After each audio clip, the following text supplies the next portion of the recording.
Oh my goodness. I just did a rookie mistake that you cannot do in 2026. That means talking on mute for the last minute or so. How are you doing, Lisa?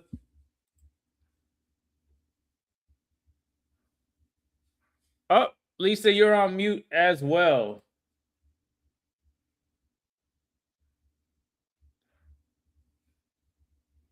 And we initially had this to stream via the SETA LinkedIn page, but there was a connection issue, so I am now streaming this through my LinkedIn page in case you were looking to see it on social media.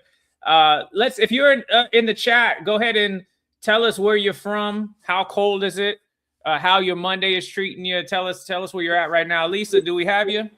Can you hear me? Yes, we can hear you. Hi, Lisa. How you feeling today, Miss Lisa?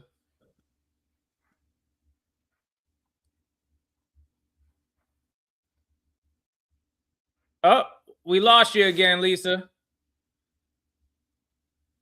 Oh, Lisa, it looks like your mic is going in and out. It says it goes off of mute and then back on mute.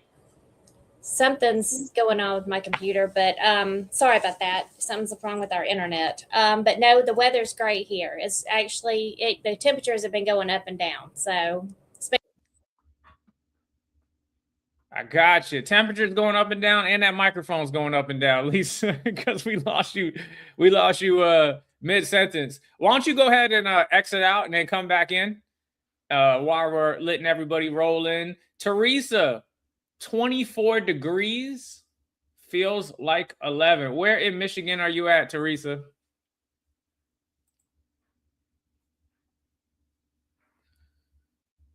Greetings all. We got sunny Tampa. Jody. I'm right with you, Jody. We're on the same page. Even though you can see I had to break out my one I don't know, would you call this a cardigan? What is this thing I'm even wearing? Whatever this thing is, this allows me to be warm in this Florida weather. Hey Lisa, you back? I'm back. You're back. Go ahead and leave the mute off because I'm not getting any feedback anyway, so you're good. Go ahead and leave that off and see if that helps us at all. Okay, I will. Awesome. And it looks like we are live on LinkedIn now. I was having a little issue with the connection via the setup page, so now we were on the live page. Let's see what else we have here, Lisa. We have Lansing in the building. We have Bradford County in the building. PA, it's cold. We got Michigan Works, Key Largo, Florida. What's the weather in Key Largo right now? 62. I could take 62 right now. What do you think? Let's get our comments a little larger here for us too, so we can see what's going on here. Jody, you got 2 sweaters. Good for you, Jody. That's you're a Floridian. You get it. Sherry, South Carolina. It's chilly.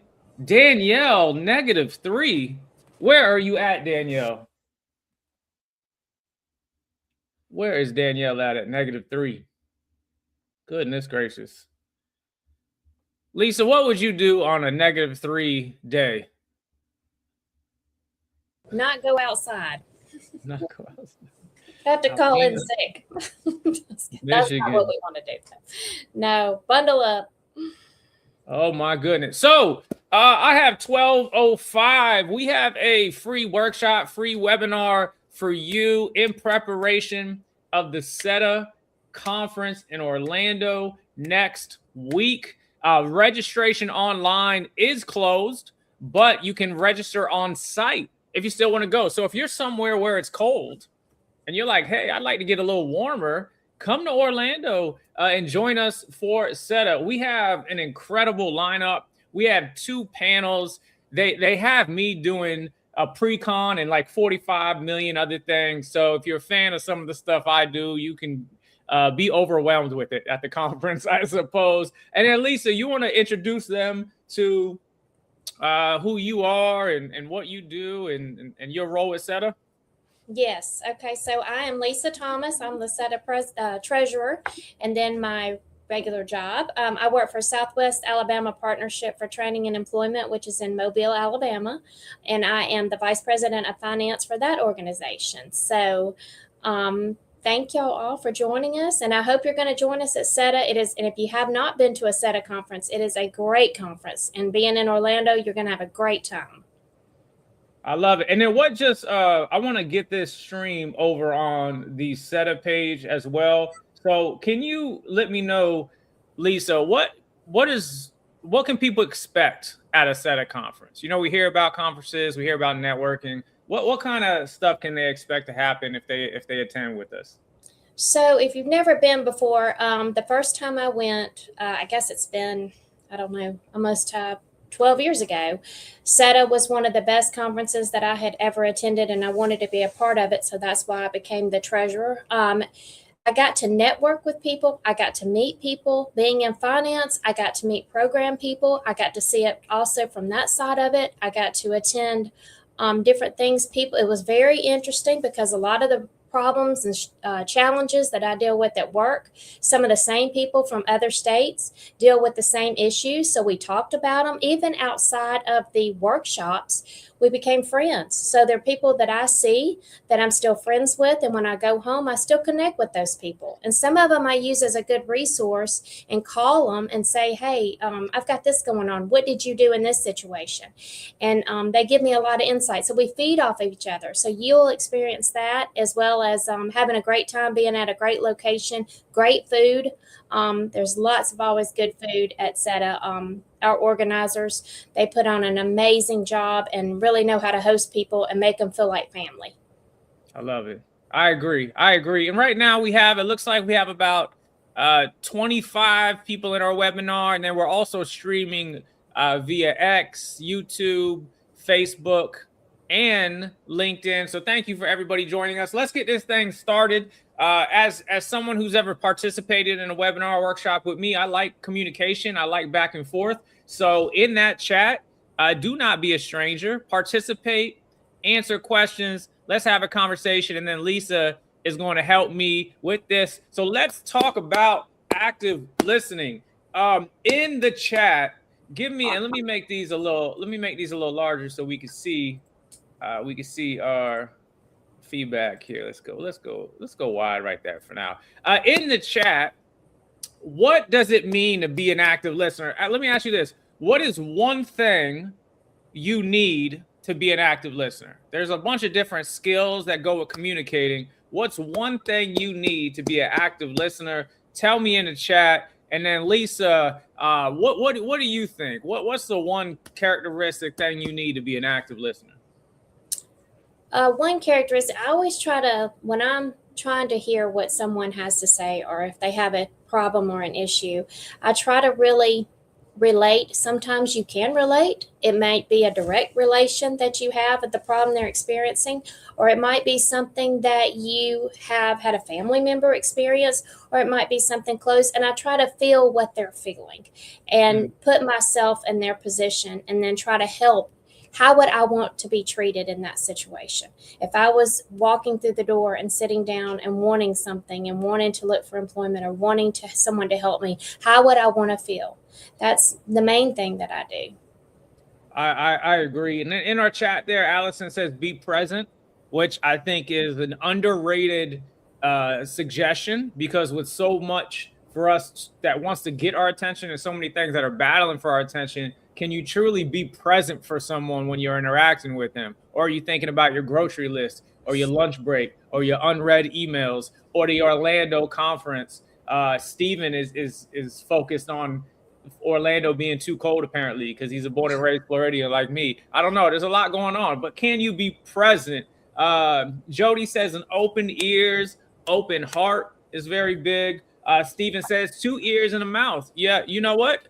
2 ears and a mouth can go a long way. Even just sometimes just the ears. They might not want you to talk or dominate the conversation. Danielle says empathy. And if you know me, you can't do too much without empathy, in my opinion. And then to focus on a speaker, listen, slow to speak, and slow to become angry. All right, so let's do this. Let's jump into our webinar.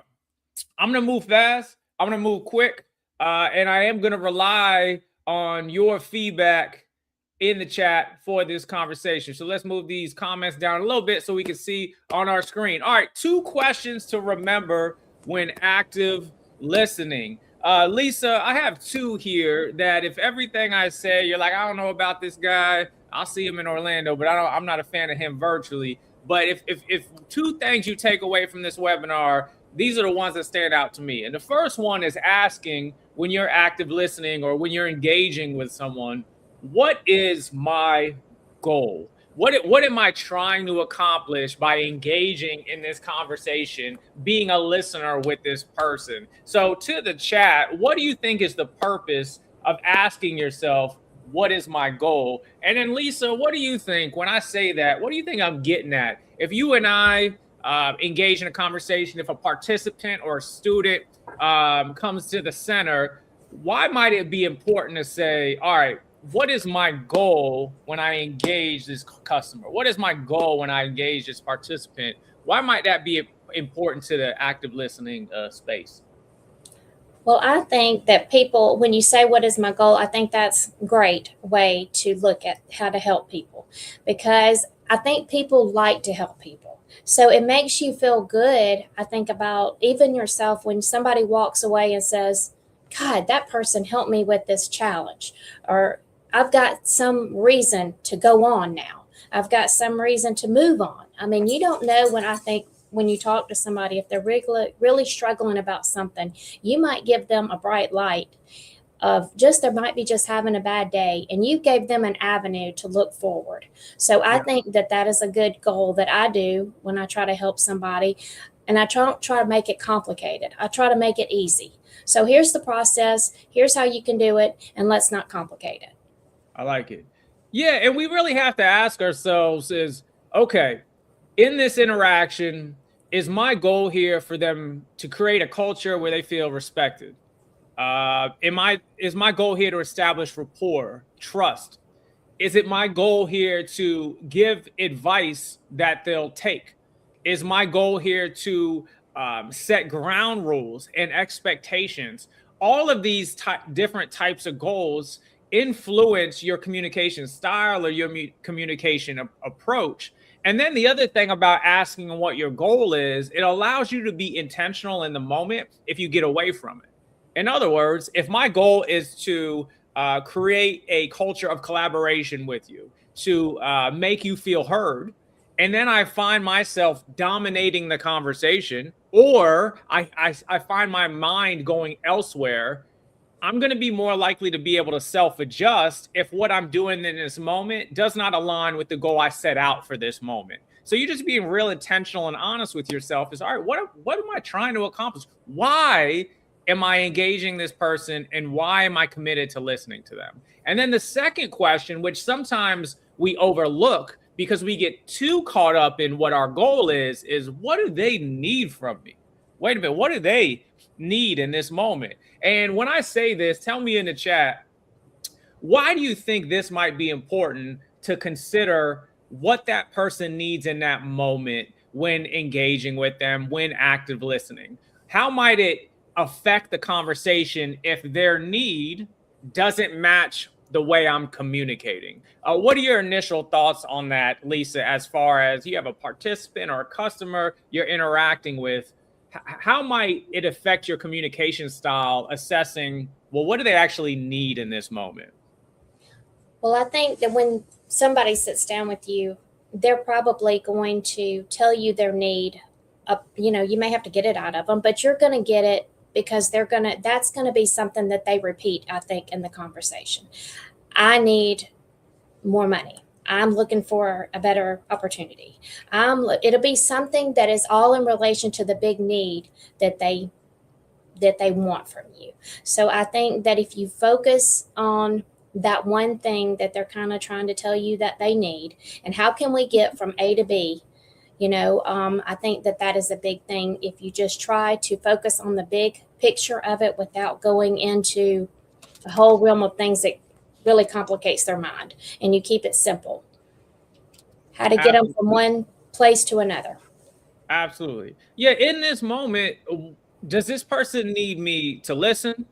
Do they need an immediate answer to a question? Do they need a service right away? Do they just need some education and dialogue about what we offer? Do they just need to be heard? All of these different type of needs require a slightly different approach when engaging with them. And then Teresa says, if the person's needs are not met in conversation, they become frustrated, and that's absolutely true. Think about it when if you've ever went to your supervisor and you needed your supervisor to truly hear you about something that's happening, and instead of them hearing you, they pivot to a different topic of maybe, well, here's what I need you to do, or hey, have you got that report in or got your case notes in, or hey, I hear what you're saying, but I need details on this other thing that's critical by the end of today. You came to them with a specific need, and they said, I hear you, but the needs I have are a priority in this moment. That's just naturally going to create some defensiveness, some frustration, some anxiety, which then is going to lead to a closed mind. And to Allison's point, it could lead the participant to shut down. And if somebody is shut down, they're just waiting to either get it combative with you. In other words, because you made me feel like I'm not heard, now let me respond to you to show you I'm not hearing you either. Or they're just looking for an out or an exit of that conversation. They just want to be done with it because they've seen, okay, this person doesn't prioritize my need. And then Steven says, in our line of work, you also want to assess safety early on. Yeah, very much. If this is an issue where there's an immediate, we need compliance, we need to help, we need to assist because there's a safety concern, we're assessing that as well. So in the very beginning of an interaction, when you're attempting to engage, motivate, serve, it's all about, all right, what is my goal? And does my approach help me get there? And then what is their need? And is how I'm responding to them aligning with that from their perspective. Just a little background of me, if you don't know, I worked in a group home. I was a director of a Y, program manager, transition director of a juvenile justice program, founder of Speak for MC, and now Florida State rep for SETA. That was a very tough election, a lot of campaigning. It went back and forth. The media was all over it. I'm just playing. Nobody ran against me. So I just got it. Lisa, remind us what your title is in SETA again?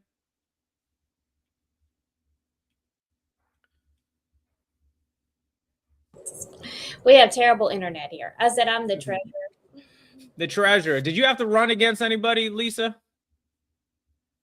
Oh, the president. How the organization works is the president and the vice president, or the second vice president. The executive board kind of make the selection of the treasurer to kind of assign them. So there's a lot of opportunities in SETA. If you want to get involved, if you want to run a campaign, maybe someone will go against you. No one went against me, but there's a lot of opportunities for you to get involved if you want to try to affect change on an even larger level, being a part of the SETA organization. If you want to do that, reach out to me, reach out to Lisa, and we can make it happen. All right, let's talk about some of the key skills of active listening, and we put it down in a acronym called lend an ear. Right? Makes sense. There's my dog Watts. He has his ear up. Lend an ear. What we're going to talk about is empathy, avoid roadblocks, and responding. When do we respond? How do we respond? What does that look like when we are active listening? So let's start with empathy. Before we dive into empathy real quick, and tell me in the chat, when you hear the word empathy, and I know it might seem like a simple question, but I can tell you how often I travel to different places and I ask, and the answers kind of shift from place to place. When you hear the word empathy, what does that mean in active listening? What does it mean to be an empathetic listener? Lisa, what do you think? What comes to mind when you hear empathy? You kind of put yourself in their shoes, feel what they're feeling, make them feel good, that kind of thing. You're really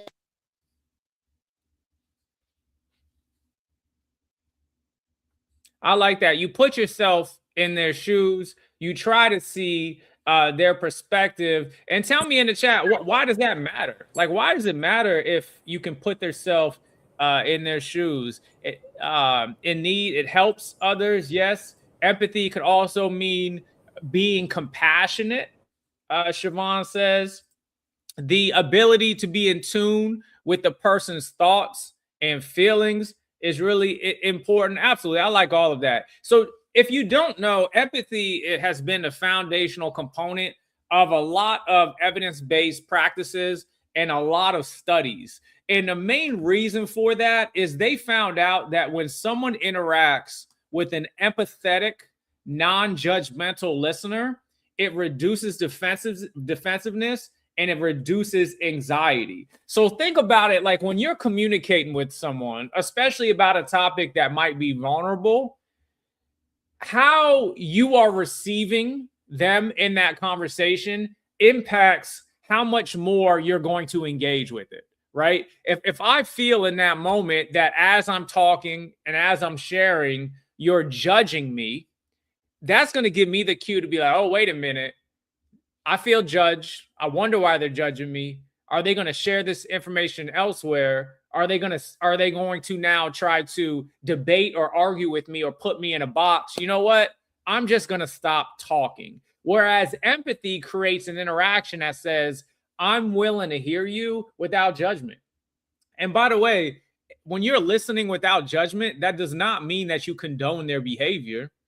That does not mean you agree with their behavior. That just means you have a genuine interest in understanding it, which is extremely, extremely powerful. And then Danielle says when someone feels heard or cared for, they're more likely to open up and feel safer. Absolutely, Danielle. You sound like someone who's been part of an empathy workshop before. And I think you have. That's a great way to word it. And then it definitely, Allison says, helps build trust. Yes, it does. So let's look at the two types of empathy here for a second. There is cognitive empathy. And Lisa, after I break these down, I'm interested to hear which of these you find that you kind of lean into the most. There's cognitive empathy, and this is all about perspective taking.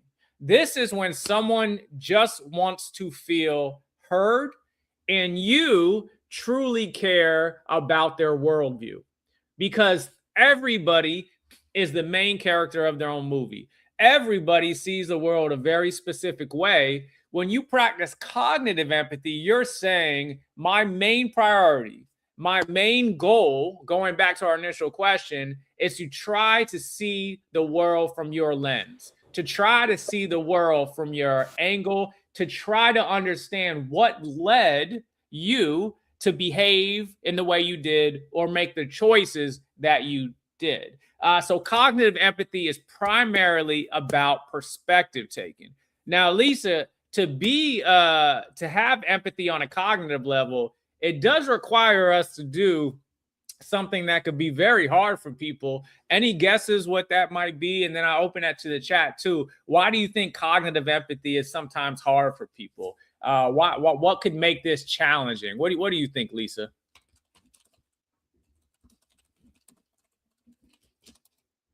It's helping someone may not actually.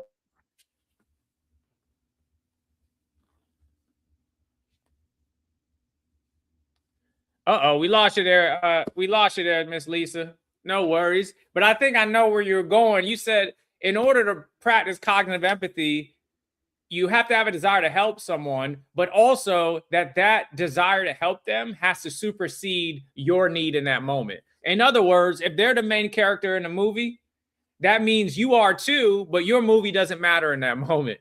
It's all about prioritizing their worldview. And for someone, that could be very difficult depending on the situation. Like I badly want to help. I feel I know what direction we need to go. I don't feel heard. So now I don't necessarily want to give you the space to feel heard because I'm frustrated. There are a lot of factors that can get in the way of practicing cognitive empathy. And then Aaron says it can be hard to imagine another person's perspective if it's very different than your own.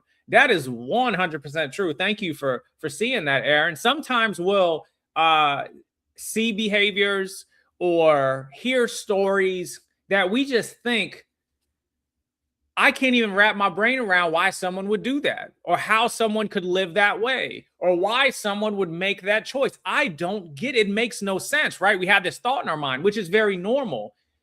What you have to do from a cognitive empathy standpoint is understand the reason you're coming to that perspective is because you're viewing it from your lens as the main character. So the idea is to push that aside and be truly curious in trying to see the worldview. Just the very act, the expectation with cognitive empathy, and this is a little different than emotional empathy, but the expectation with cognitive empathy is not to truly know what they're feeling or to completely understand what they're saying. Cognitive empathy is just about the act of wanting to, of being curious to trying to get it. Because in that experience, that'll create that natural relationship for openness and trust, right? So you're just truly curious what led to that behavior. I just want to understand it so deeply on a meaningful level. Whereas emotional empathy, which Aaron's comment can also go to, is you actually feel what it's like to experience what they're going through. So this is like if you got a call from a colleague who had a death in the family, you're reflecting on a time when you maybe lost someone, so that you can sit with them emotionally and you can truly feel what it's like to experience what they're going through. Cognitive empathy is I have a curiosity to try to understand it through questioning, listening, reflecting, taking a deep dive into what their worldview is. Emotional empathy is I have a true interest in feeling it, because I can reflect on a time where I went through something similar or experienced a situation that led to how they're feeling. Both of these types of empathy are incredibly powerful, and you can't get to change or engaging people in meaningful change without at least one of these. Both are ideal, but sometimes you can't do both. So you got to ask yourself, okay, what's my goal? Is it to connect with this person on an emotional level, establish trust? Then that's emotional empathy. Is it to understand underlying motivations and reasons? That's cognitive empathy. So that's why the very first question we talked about is saying, okay, what's my goal? Now, sometimes people don't want to be questioned and have to take a deep dive of where they're coming from. Sometimes they just want to feel heard and they just want to feel you care. So that's why you might have to lean in emotional empathy. And then other times we really got to solve some problems so we can get you the appropriate resources and find if you'll commit to them. That's where cognitive empathy will come into play. Lisa, thoughts on one of these two? Which do you find yourself kind of leaning into versus cognitive and emotional empathy?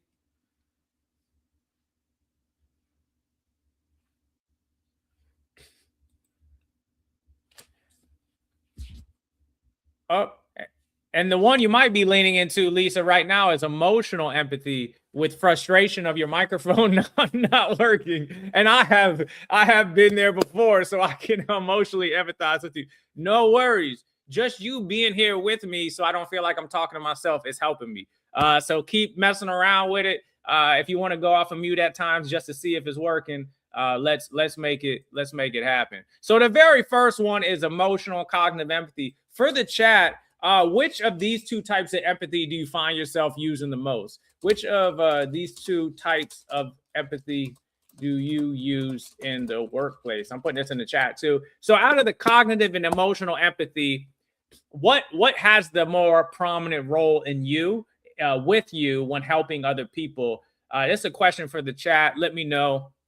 Is it cognitive, taking a step back and trying to understand someone's underlying motivations? Or is it emotional empathy, trying to sit with them on an emotional level, using your experiences to show them you feel what they're going through? Which ones do you tend to lean in the most? Danielle says cognitive. Cognitive is very, and we have a lot of cognitive. Sissy says cognitive. Eugenia, cognitive. Allison, cognitive. Yeah. So for those of us that work in a field where you have to solve problems and you have to help people resolve barriers, it makes sense that cognitive empathy would be a little more prevalent. But then Aaron notices that the emotional part is important as well. And then Teresa says, start with one of the others and then transition to the other one. And that's a really good answer, Teresa, because maybe right away the participant comes to you or a customer comes to you and they have a problem they need solved. You might lean into cognitive first to really figure out, okay, what is the problem? Why is this a problem? What is motivating them to address the problem? Cognitive. Or Teresa, you might have someone come to you who just is feeling down on themselves, is really emotionally exhausted from what they're experiencing, and they don't want to be questioned about their motivations. Maybe they just want to feel heard. So I think that's a good answer, Teresa. And then a similar comment, both there's a fine line between one and the other. Yeah, there is a fine line for sure. They blend together naturally, but sometimes there'll be situations where you're like, I'm just going to lean into one. And then Steven says with family and close friends, emotional tends to be more prominent there. And then Amira says leads to action. Leads to feelings, then acting. You feel like to think about the situation, then act is an active dynamic. I agree with that. Good job. Okay, so the first part is empathy. So let's say we're having empathy and we're active listening. Like with anything, there are some roadblocks that come into play. So what I want you to do in the chat is tell me, was this a yay in reference to active listening or a nay? In other words, yay, they were a great active listener, or nay, I am not a fan of how this thing went down. And do we even say yay or nay anymore? I'm not quite sure, but I ended up doing it because it rhymes. Lisa, any chance that microphone is working again? No? All right. All good. Then here, let's we're gonna see my acting. My hope was that I was going to have you as a co-star, but now it's just going to be me playing two roles. But I'm going to pretend like I'm talking to you, Lisa. All right, look, the staff says, I am frustrated. The coworker says, hey, what's going on? Staff, I don't know if I'm even making a difference anymore. My boss isn't listening to me. I'm just starting to think that this job is not for me. Then the coworker goes, all right, here's what you need to do. Go tell your boss. Matter of fact, before you leave today, tell your boss how you feel. And the staff might say, yeah, but, and the coworker goes, no buts. You were frustrated. Go fix it. Most people quit their jobs without even telling their boss. You don't want to be most people. Go tell your boss today. So, Lisa, give me a thumbs up or a thumbs down if as far as how well did we have active listening in this moment. What do you think, Lisa? It says a quick thumbs down. What about in the chat? How did we do here with active listening? Was this a yay? Was this a nay? How would you rate this type of approach to active listening? I got a lot of nays off the bat. Nobody's been this coworker before. No one's said, hey, you know what you need to do? This is what you need to do. This, I'm telling you, just listen to me. No one's ever had that approach. All right, I'm seeing a lot of no on active listening, a lot of nays on active listening. Yes, this one is a nay because this one we are ordering, commanding, or lecturing our coworker. How often do you order, command, or lecture people? Whether it would be in your personal life, whether it be at your workplace with your participants, your clients, your customers, or whether it be in your with your colleagues, or if you're a supervisor with your team members. How often, and let's keep it real here, it's not like this is being live streamed anywhere, so you can be honest. How often do you order people? How often do you lecture them? In what situations might you lecture them or order them? Lisa, do you ever lecture or order people? You're probably ordering or lecturing your microphone to start working, but it's not very It's not being effective. Oh, Aaron says, oh, I've definitely been that coworker. Oh, that's a good idea, Lisa. You can go in the chat too. I didn't even think about that. Lisa, Aaron, you're lecturing people from time to time. Why might you lecture someone, Aaron? What might lead you to do that? Natasha says, I don't at all. If somebody works with Natasha and has been lectured by Natasha before, I want you to go in the chat right now. We're going to test this out, Natasha. Oh, Siobhan said, I do this with my children. Yes. Yes, if you're a parent, I imagine you have commanded or lectured before. Danielle says, don't lecture with participants. Aaron says, I cannot mind my own business. Jody says, in crisis situations, you might need this approach. Yep. This is a good point. So let's just pivot on that for a second, Jody. So what we're talking about for the yay or the nay is, does this approach encourage active listening and collaboration? I think we agree it doesn't encourage active listening or collaboration because you're just dictating what they should do. But to your point, Jody, if it's an immediate need, a crisis, an issue where safety is a concern, then you might need compliance, which is do what I'm saying, do it right now. We have to solve this issue. Just remember that commanding, ordering, complying, mandating someone, it's always short term. It won't have a long-term effect on change, but you might get that immediate response for sure. Lisa is ordering her children at home. You know, I think every parent can relate to that. And then Eugenia says, I don't lecture order customers. We have established dialogue with mutual respect. I agree. Good job. Okay, let's look at number 2 that sometimes gets in the way. I am not going to act this out because I just got a direct message that my acting skills are embarrassing for Seta. I'm not going to say who said that. So I don't want to further embarrass Seta with my performance. You know, I thought I could get an Academy Award, but apparently not. So with that being said, I'm going to give you just a minute, not even that long, like 30 seconds. Read the scenario on the screen and tell me if this is a yay or if this is a nay. And then once you're ready, Lisa, too, give me a thumbs up. Is this approach a yay or a thumbs down? Is this approach a yay or a nay? Let me know in the chat. How do you think they did with active listening in this one? How did the coworker do?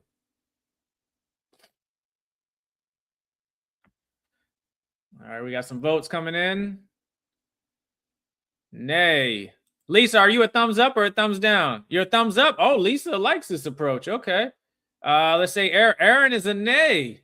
So we have 2 nays to 1 yay. Let's see. Danielle says, nay, it's solution focused, but not listening. Okay. So we are trying to solve a problem, but did we listen? So I have 3 nays and 1 yay. Anybody else? You think this is a yay or nay approach? What do you think? How did the coworker do? And I do notice that there is a lot of problem solving in this particular situation. All right, let's look. It is a nay. It is a nay. This one is giving advice and making suggestions too soon. Has anyone here in this webinar, looks like we have about 30 people in the webinar, another 10 or so on the live stream. Has anyone here ever received unsolicited advice? Advice they did not ask for. Has anyone here ever got unsolicited advice? in the like, what about in the last week? Has anyone here ever got unsolicited advice? Who all the time? Allison. I'm sorry, Allison. Oh, Danielle. Yes, frustrated. Just for fun, in the spirit of calling people out, who in your life gives you the most unsolicited advice? Who in your life gives you the most unsolicited advice? Oh, yeah. Sometimes the advice can help. That's true. Uh-oh, Allison. Allison's calling it out. Her husband's giving her all this advice. Allison don't have time for this. Allison's like, just listen to me. Stop trying to solve my problems. Danielle, my mother. Lisa, my older brother. My mom. And this is actually, look, all of this is family. This is very common at his family. Because sometimes the more emotionally connected we are to the people, the less inclined we are to just pause and listen for a while, because we feel we already know them and we know what they need, and we're like, just get it done. What are you talking about? Here's the solution. And we actually get away from the things that can sometimes matter. Yeah, so here's a spoiler for you. Almost always the issue of the problem is not a lack of solutions. We can find solutions. You could Google a solution. You can go on Amazon and buy a book about the solution.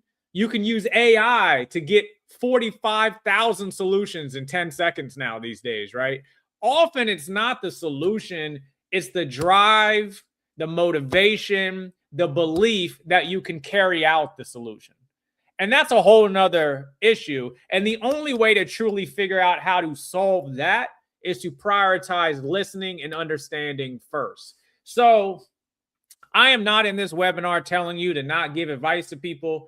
I'm just saying, try to give it at a time that increases the likelihood they'll actually take it. Because how frustrating is it when you give someone advice and they say they're going to take it, and then you follow up in a week and nothing's changed? Now you're annoyed and they're annoyed, right? So ask them, can I give you some advice? Maybe they'll ask you for advice, but try to give it at a time where it's going to be taken. And then Suzanne says, I might shut down instead of it being an open discussion. 100%. So just, be timely with the advice you give. Let's look at one more. Read this one. This one cracks me up. I saw this in my case management days, a staff having this conversation with a student. This is a real one that I saw. Go ahead and read this and let me know if this is a yay or a nay with regard to active listening. Give me your thoughts on this one. It is a yay or a nay regarding active listening, and this is inspired by a real communication, a real dialogue. Let me know what you think. Allison, a nay? Why is that a nay, Allison? Why is that one a nay? Oh, we got another nay.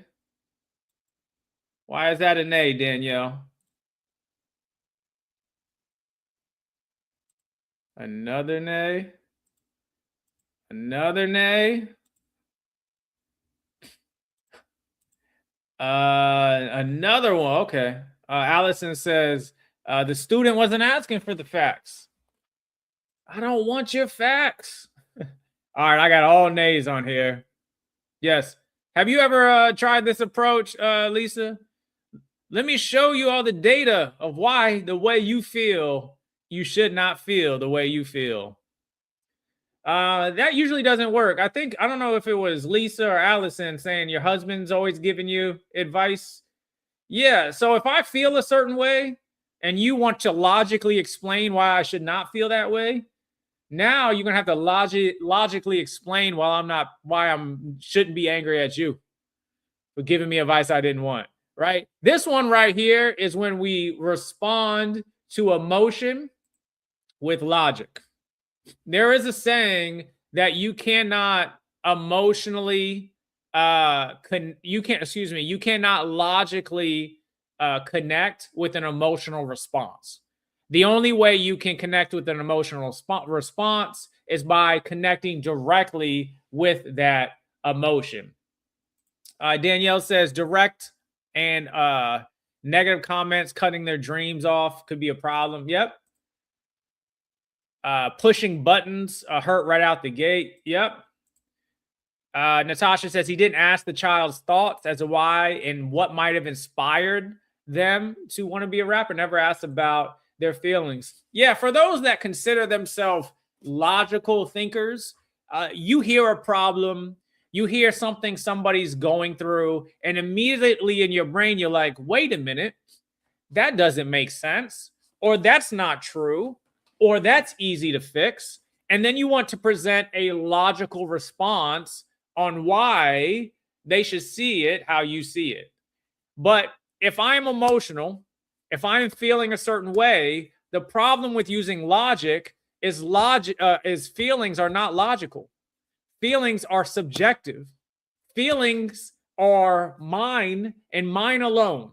And your logic can't explain them away. If you don't believe me, think about your relationships. Next time you're in a debate, or next time your partner is upset about something, try to explain to them why they should not be upset. Like if your partner's like, I'm so angry, this happened, your first response, go ahead and tell them logically why them feeling angry doesn't make sense. And then let me know how that goes. Email me and let me know how that dialogue goes. You can introduce logic, but it's just about introducing it after you've already established trust and rapport, when they're open to hearing a different perspective. But the first thing we have to do is connect with them on an emotional level. We have to validate their feelings. And validating feelings is not the same thing as validating ideas or validating behavior. You're validating how they feel, and they have every right to feel how they want to feel in that situation. So we have to get away a little bit from the logical arguments. Before I proceed, go ahead in the chat and tell me 1, 2, or 3, which of these three, which one of these three is the hardest for you to avoid in the workplace. So I know personal, there might be a couple, but in the workplace, which of these three are sometimes the hardest for you to avoid? Ordering, giving advice too soon, or responding to emotion with logic, trying to logically explain it away. Which of these three? We got, let's see here. We got Danielle with 2, Allison with 2, Stephanie with 2. Oh my goodness, all these 2s. So many 2s. We got a lot of problem solvers in the building. Lisa's a 2 as well. Everybody wants to solve those problems. We have 1 ordering. Shauna is the logical thinker. Teresa, advice, suggestions, solutions. Yeah. So I'm not sharing these on the webinar to say that you won't do them. You're going to do them. It's human to do them. I'm just sharing these so you can catch yourself. And going back to our first question we brought up, Lisa, what is my goal? You can catch yourself and say, okay, does this approach get me one step closer to my goal? If it does, keep rolling with it. If it doesn't, can we pivot, get away from these 3, and go to an interaction that more encourages active listening, collaboration, engaging that person? So let's go to our third one. And this is all about responding. Pop quiz, just to make sure people in the webinar are following me. In the chat, if we're doing the acronym EAR, what does the E stand for that we talked about? What's the E stand for? I just want to make sure people are with me right now. Dun, dun, dun, dun, dun. Dun, dun, dun, dun, dun. Uh-oh. I'm getting a little nervous, Lisa. I'm getting nervous. What does the E stand for that we talked about? Thank you. Okay. People are making me feel better now. I was getting nervous, but everyone said empathy. Okay. So then what does the A stand for? What does the A stand for? And we just went through that one. So hopefully you're with me on that. What does the A in EAR stand for? Oh boy. Danielle? No, the training is active listening. So that's not the A, even though I appreciate that answer. I need somebody to save me here. Stephanie, thank you. Thank you, Stephanie, for saving me. Avoiding roadblocks, avoiding those 3 roadblocks. that we just discussed. I appreciate it so much. So then let's go to responding. And our responding goes all the way to knowing what to ask, because we cannot respond accordingly if the conversation isn't producing a dialogue, if that person isn't open and talking, if you're not drawing out and evoking conversation. And one of the best ways to do that is through open-ended questions. All right. I want to test the people that are in this right now. Put in the chat, in the webinar, what is an example of an open-ended question that you might ask a participant? Tell me right now in the chat, what is an example of a good open-ended question that you might ask a participant? Let's put some people to the test here. Let me hear it. What do you got? What do you got? What do you got? Allison, right off the bat with a good one. What do you think? It's a powerful question.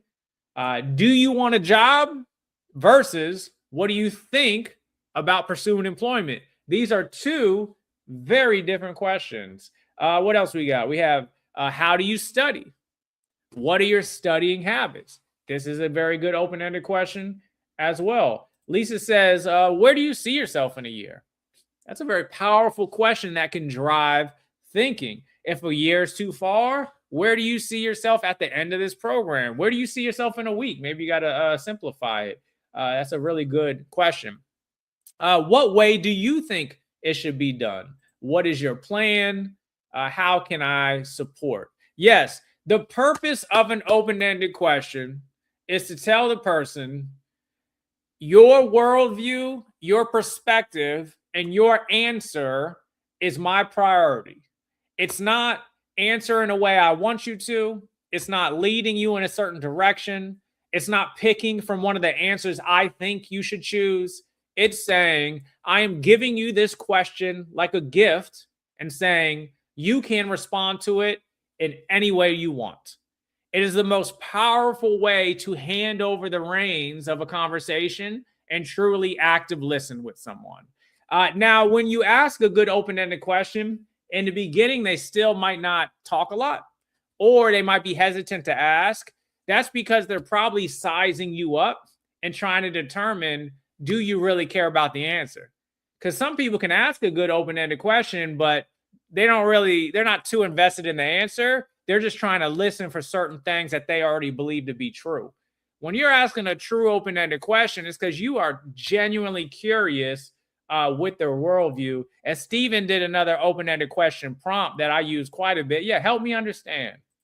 Break it down for me. What does that look like? Here's some other examples of some open-ended questions. Let's just do a pop quiz real quick. Instead of saying, do you want to enroll in our welding program? How can you change that to an open-ended question using one of those prompts on the screen?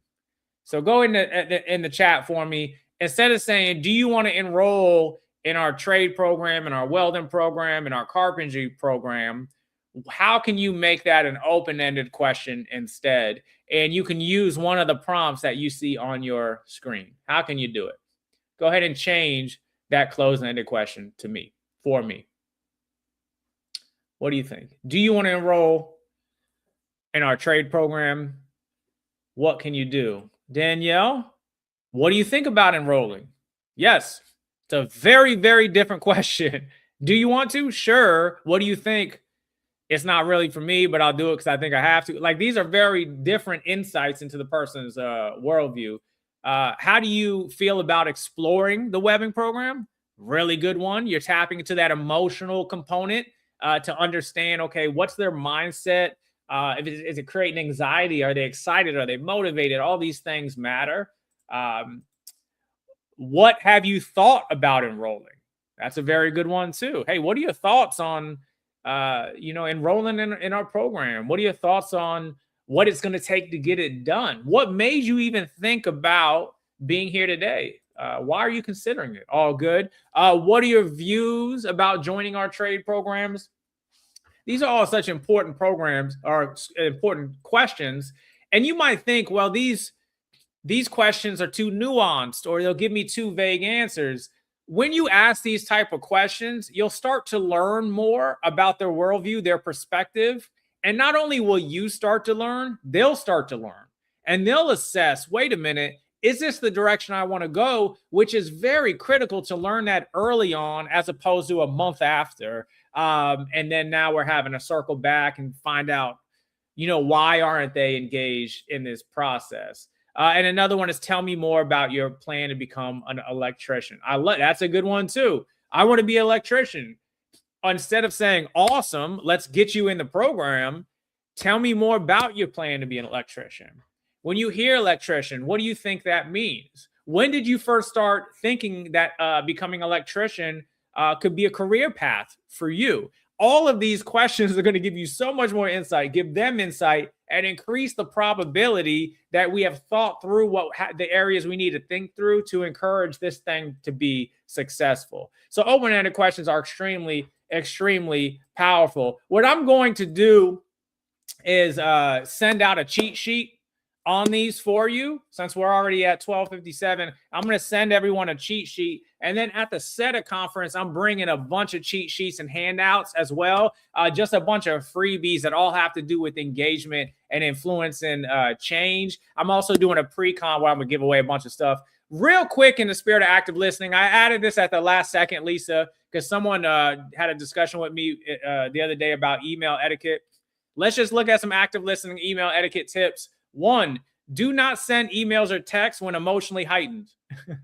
No matter how many times you felt you have reread that email, if you're frustrated, angry, or annoyed, you are going to miss things in that email because the emotion part of your brain's not going to let you see the whole picture. So take a step back, send it to someone objective, save it in your drafts to send later, or just send it into AI or ChatGPT. Just make sure if you use AI or any of those things to rephrase it, that you are then rereading it to make sure it's truly your voice and the message you're trying to put across, because it will add stuff. And then do not reply all unless everyone in that email needs the email. Use blind CC strategically, respond directly to the person. I just replied all to a couple emails this morning, so maybe I'm not doing my own thing that I just said, but hey, it's a growing journey and a growing experience. And then use emojis in your emails strategically.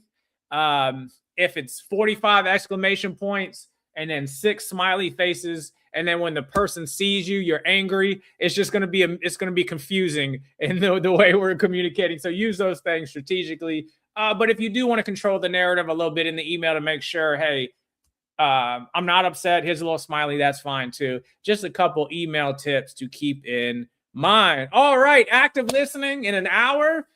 Empathy. Can I take a true interest in understanding their worldview? Can I sit with how they're feeling? Avoiding roadblocks. Is the way I'm responding to them going to increase dialogue, increase collaboration, or is it going to influence me to take control of the dialogue when in reality it should be in their hands? And then when we're responding, are we responding with closed questions? Are we trying to dominate the interaction? Or are we saying, here are some open-ended questions for you to answer in any way you see fit so we can truly understand your worldview and you can think in a nuanced way about it as well. And those are some skills for active listening. Lisa, any chance that Mike is working for a little shout out on SETA? What do you think?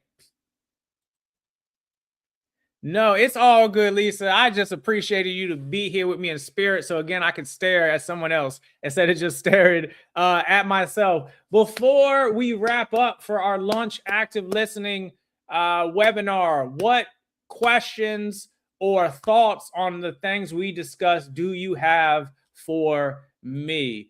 What do you have for me? What thoughts, what questions do you want to bring to the table? Boy, an hour went fast. I might have to get some lunch here in a second. Yes, Lisa, I'm excited for SETA as well. Again, that is in a week. We're going to be in Orlando. I know Steven said that's too cold, but when you compare it to -3 Michigan, I think it's going to be good. There's a pool. It's outside. So I don't know if you're going to go for that, but there's a lot of indoor amazing space, amazing food, around 400 participants from obviously Florida, Georgia, South Carolina, the southern region, all coming together to learn from each other, learn tools, connect, network. It's just a really good time. It's fun. You get to unwind. So definitely registration online is closed, but you can register in person. I'll go ahead and put the website in the comments, seta.org, and we hope to see you soon. Before we wrap up, final thoughts, questions, and ideas. And then when I end the stream, we do have a little video for you to watch if you like. It's about a minute long. Any final thoughts or feedback before we wrap this thing up? Awesome. Thank you, Lisa, for co-hosting with me. I appreciate it. We did it. Technology isn't always fun, but we overcame just like we always will, right? So thank you, everybody, for joining me on your lunch. You didn't have to be here, but you chose to be here, and we truly appreciate that. Bye, everyone. See you in Orlando. Peace. I want to know if our speakers are ready. Let's make a couple phone calls. What's up, Nico? Roy Jones, what's up, man? Hope Cross, what is up? What's up, Robert? What's going on? I want to know, what are you bringing to the conference? So I'll be hosting a workshop talking about growing your next leader, building internal leadership pipelines for workforce agencies. I'm going to provide the participants in this session a list of the top 100 private funders in the Southeast. I am delivering the keynote that opens the conference, and immediately after that, I have another workshop. So I'm really excited. Well, first of all, this is where to be. You do not want to miss this conference. We have some really dynamic panelists that's going to be sharing their life experiences and workforce experiences. Don't delay. Register and get to Orlando. I like it. I thought you were going to rhyme there. Don't delay, register today. It was right there just waiting for you, Robert.